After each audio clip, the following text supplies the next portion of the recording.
하룻밤을 꼬박 샜다. 로란조와 함께 달링하버를 걸으면서 다가오는 서로의 헤어짐을 맞이했다. 그 친구도 꽤나 아쉬워하는 눈치였다. 이제 제대로 된 한국인 친구를 만나나 했는데 고작 한 달만 어울리고 보내준다는 게 무척 신경 쓰였었나 보다. 나는 두말할 필요가 없다.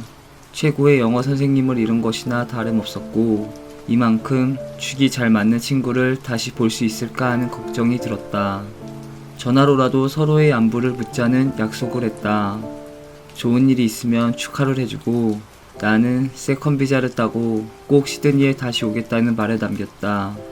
그렇게 브리즈번으로 향하는 비행기에 몸을 실었다. 한 번의 경유를 거쳐 메카이에 도착을 했고 내 워홀의 이막은 이제 시드니가 아닌 전혀 다른 곳에서 시작하게 되었다. 한국인 친구들은 생각보다 친절했다.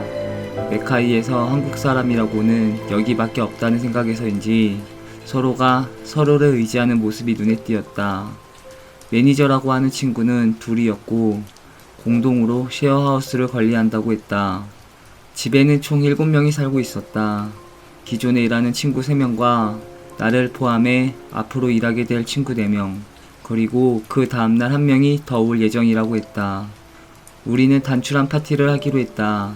매니저 친구들이 사온 맥주와 안주로 가벼운 이야기를 주고받으며 서로의 통성명을 시작했다. 우리가 일하게 될 공장은 보수익이라는 소고기 공장이었다. 면접은 앞으로 3, 4일 안에 있을 예정이며 월요일에 면접에 대한 연락이 온다고 이야기를 해주었다. 당연히 면접은 우리가 보는 거였다. 그들은 신청서를 대신 써주었을 뿐 그 이상도 이하도 아니었다.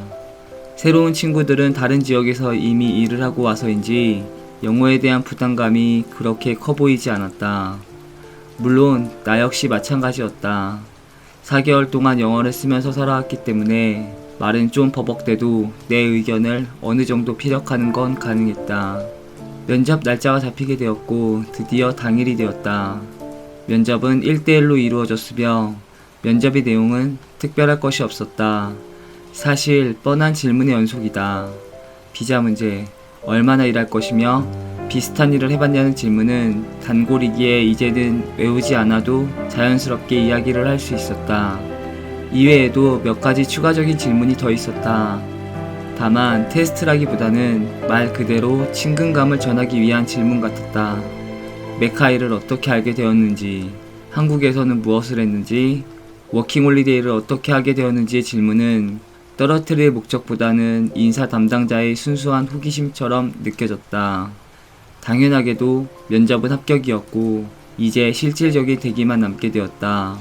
3주간의 본격적인 자유가 주어진 것이다.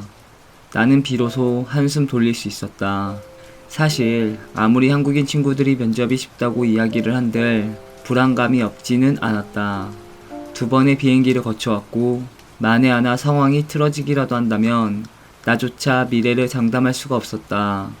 조금씩 이곳 메카이의 풍경이 눈에 들어왔다. 동시에 이곳에 살면서 차도 없고 발이 묶인 채 꼼짝없이 지내야 되는구나 라는 생각도 들었다.